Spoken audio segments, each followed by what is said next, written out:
La musique, depuis l'aube de l'humanité, dépasse de loin le simple assemblage de notes et de rythmes.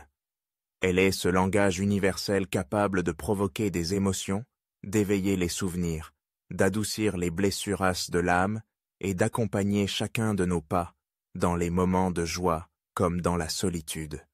Mais au-delà de cette capacité émotionnelle si puissante, la musique se distingue également comme une vibration.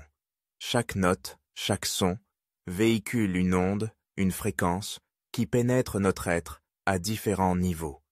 Dans cet univers de fréquences, le 432 Hz occupe une place singulière et intrigue quiconque s'intéresse à la relation profonde entre le son, l'esprit et la matière. Les fréquences sonores ne se limitent pas à ce que perçoit notre oreille. Elles sont énergie pure, résonnant avec nos cellules, influençant notre état corporel, émotionnel et mental. Un simple changement de fréquence peut transformer une mélodie apaisante en source de tension, ou à l'inverse, faire d'un rythme saccadé une berceuse harmonieuse.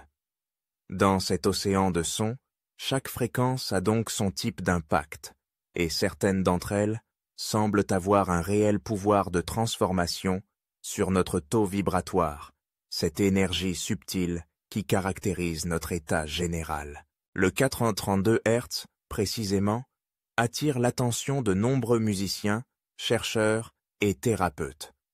Contrairement à la norme musicale actuelle qui accorde le La de référence à 440 Hz, certains choisissent de revenir à une norme antérieure, le 432 Hz.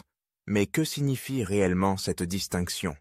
Concrètement, accorder une musique à 432 Hz revient à ajuster chaque note pour qu'elle vibre à une hauteur légèrement plus basse, celle du La à 432 cycles par seconde.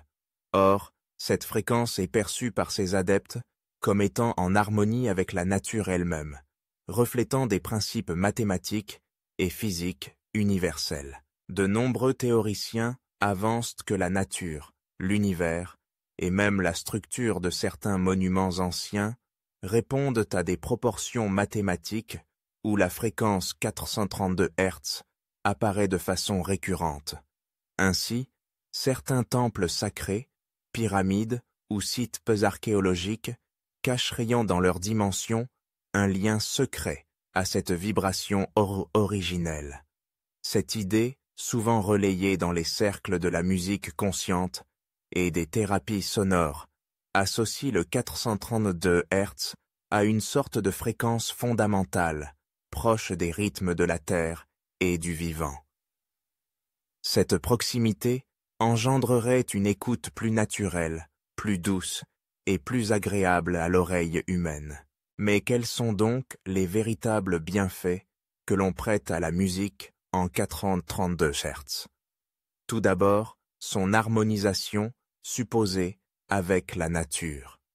Écouter de la musique accordée à cette fréquence favoriserait un sentiment d'unité avec ce qui nous entoure, permettant de ressentir notre connexion avec la Terre, les cycles naturels et même les battements internes de notre organisme. Cet effet d'ancrage et de reconnexion serait une des clés de ces bienfaits, en particulier à une époque où la rapide évolution technologique a tendance à nous éloigner de nos racines. Au cœur de l'expérience rapportée par de nombreux auditeurs, on retrouve aussi une profonde sensation de relaxation. Les sons émis par la musique en 432 Hz procureraient une paix intérieure, apaiseraient le mental et favoriseraient une respiration plus fluide. Beaucoup l'utilisent ainsi comme fond sonore pour leurs pratiques de méditation, de yoga ou de relaxation profonde. Certains thérapeutes de la musique affirment même que cette fréquence peut contribuer à stimuler l'auto-guérison, en rééquilibrant l'énergie du corps et en favorisant l'élimination des tensions physiques et émotionnelles. L'équilibre émotionnel est aussi souvent mis en avant. Le taux vibratoire, notion chère à ceux qui travaillent l'énergie et la spiritualité, serait plus élevé et plus harmonieux chez les personnes exposées régulièrement à la musique en 432 Hz. La sensation d'apaisement, la diminution du stress, mais aussi l'amélioration de la concentration et l'émergence d'idées claires sont des effets fréquemment cités. Reconnaître une musique en 432 Hz peut cependant paraître complexe, puisqu'à l'écoute, la différence reste subtile pour la plupart d'entre nous. Des logiciels existent cependant, permettant d'analyser un fichier audio pour en identifier la fréquence d'accordage. Mais au-delà de la technique, l'intuition joue un rôle clé.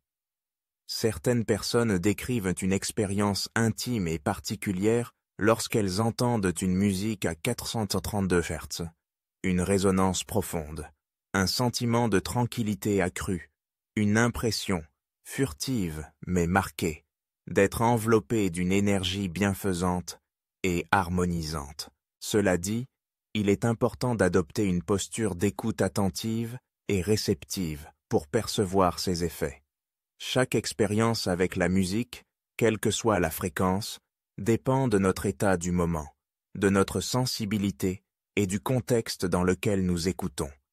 Prendre le temps de se recentrer avant l'écoute, se mettre dans un état d'ouverture et prêter attention aux sensations physiques et émotionnelles peut révéler des nuances insoupçonnées et enrichir profondément le vécu musical. Si la science officielle reste prudente quant à l'affirmation d'effets spectaculaires liés à l'écoute de la musique en 432 Hz, l'expérience individuelle est, quant à elle, difficilement contestable.